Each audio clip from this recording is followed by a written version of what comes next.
Joining me now is Marco Grotta. Marco is a George Brown graduate and member of the Ryerson Student Strike Committee. As a member of that committee, he's played a key role in organizing against the over $670 million in cuts to OSAP, as well as the union-busting Student Choice Initiative. Marco also works for Socialist Fightback, which has led the effort for a student strike at Ryerson. Welcome, our first guest to the show, Marco Grotta. How are you, Marco? Doing well. Thanks for having me. Now, before we start, I just want to give you the opportunity to go over very basic stuff. What are the demands of the strike committee? Why do we need a strike? And why is a strike superior to other forms of direct action? Sure. So specifically, what we're fighting for is essentially against these horrible cuts being made by the Ford government. Of course, there is the $670 million that's been axed from the OSAP program, which has resulted in, students losing thousands of dollars apiece in loans and grants.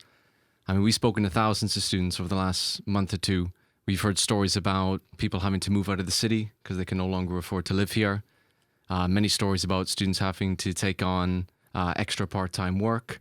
Some students who wake up 4 a.m. every day in order to get to work, to earn enough money to pay off their tuition. And many students share similar stories to that. There's also been, of course, cuts to universities, which have resulted in attacks on campus workers, layoffs, cuts to benefits, and so on and so forth. So what we're fighting for is a reversal of those cuts, which have had these disastrous impacts on students, as well as to fight for free and accessible education for all. So not just for domestic students, but for international students as well. We believe they shouldn't have to pay either. Fighting to repeal and to restore the cuts to university funding to defend campus workers, and many other things as well. We'll actually be debating a new demand at our GA, our General Assembly, on Wednesday, to also add the cancellation of student debt, which I believe is also important, so that it's not just while you're in school, but for those who've already graduated who are struggling under, $20,000, $30,000 in student loans.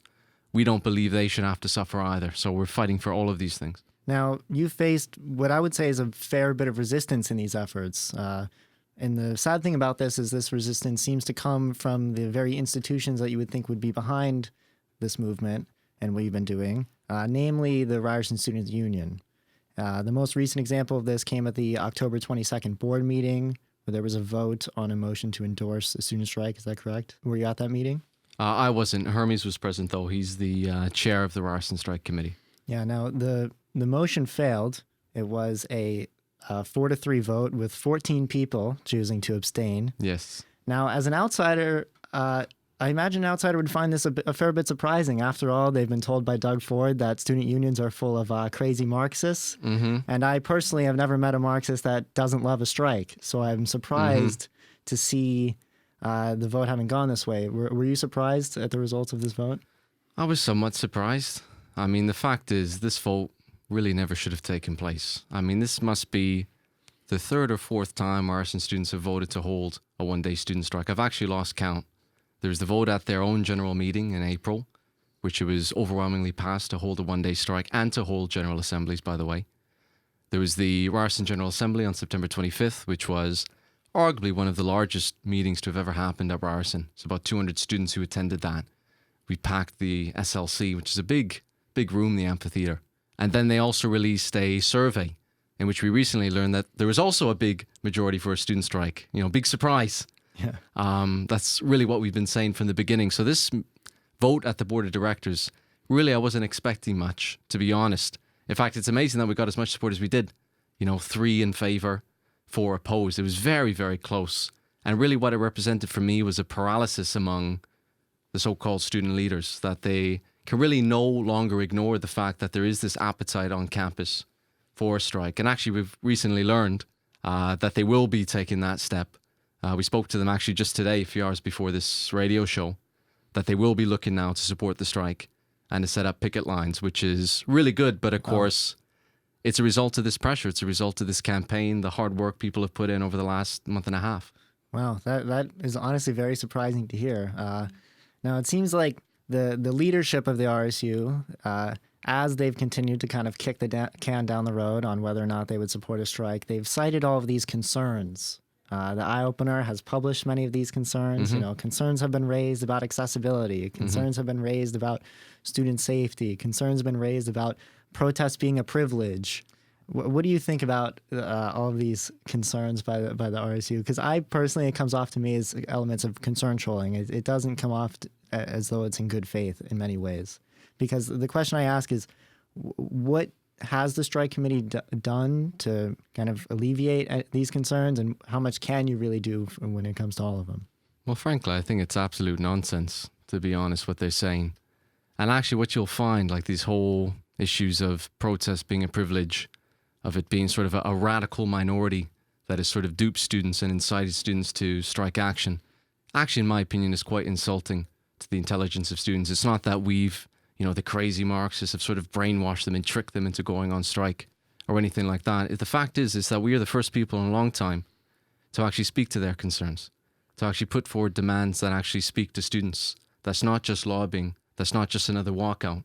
That's the reason why there's such support. And these ideas, radical minority of students, protest being a privilege, actually what's interesting is that's the equivalent as the arguments being made by Ford himself. In fact, if you go back just a few months when the secondary school teachers and elementary teachers were in negotiations, actually he said pretty much the exact same thing, saying that it was a radical minority of teachers who had sort of duped and tricked the membership into voting for strike action. In fact, he often cites privilege, in fact, when talking about the teachers. Well, they're a privileged layer of the working class. They earn so much already. Why should they be going out on strike? Totally ignoring the issues that they're dealing with and what they're actually fighting for. The fact is, the people who come out on strike, the people who come out to the picket lines, it's often the most underprivileged, the most marginalized, who are the ones to hold those picket lines, who are the ones crossing. In fact, it's very often the right-wing conservative students who are the ones crossing. So I think it's the RSU that has it backwards. If you look at history, if you look at the course of struggle, and they should realize that they are in fact parroting Ford when they say things like that. And it's really quite sad, to be honest. Now, I want to transition back to what you said about your recent meeting and the potential to get support from the RSU, because I've always wondered, like, what does that actually look like? Like, what is the reality where you get the support from the RSU and they end up being fully behind it versus the reality where they continue to oppose it? Like, on the ground, what does that mean, the RSU being behind it or not? Well, the fact is they're still the union. They're still the student union. Now, you can argue that they have very little authority. And in fact, they've run polls on this. I actually believe it was in the Eye Opener, where most Ryerson students either don't know what the RSU is, or if they do know what the RSU is, they don't know what it does. And then I would add to that the few students who do know what the RSU is very often have a very low opinion of it. And that's due in part to the corruption scandal with Ram Ganesh last year, even though it is a different slate, I should point out. But the fact is they still are the union, right? They still do have networks and resources that as a grassroots collection of students, we simply don't have, right? Which is why from the very beginning, we've extended an open hand. We said, listen, this isn't just a Ryerson Strike Committee initiative or just a fight back initiative or anything like that. We really want to invite as many people as possible, including our union leaders, to support this so that it can be as big and as successful as possible. And now it looks like they are finally taking that step. The details haven't been released yet. We'll see hopefully tomorrow or on Wednesday what they're actually going to commit to. But I think, again, like I said, it's a result of that pressure that I think they can no longer ignore the fact that there is that appetite for a strike and that the demands we've been raising and the need for a strike has resonated with people.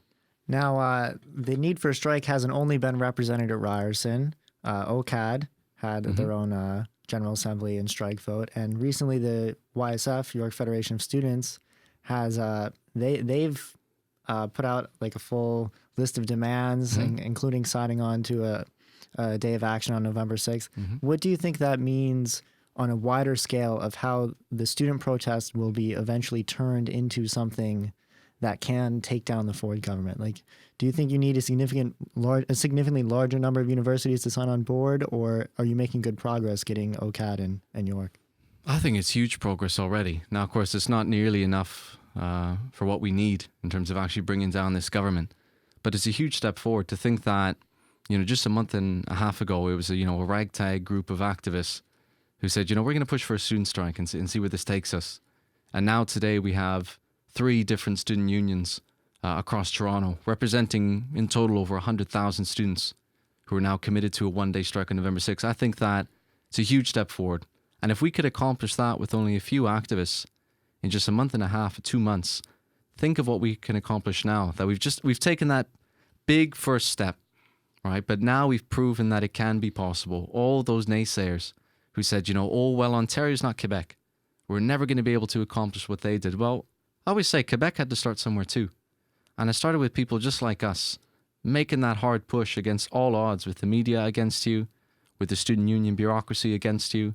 And I think this will act as a spark to the broader working class, because the fact is Ford has attacked everyone. Everyone from teachers to students to even kindergarteners. Those on social service, those on welfare. He's attacked everyone.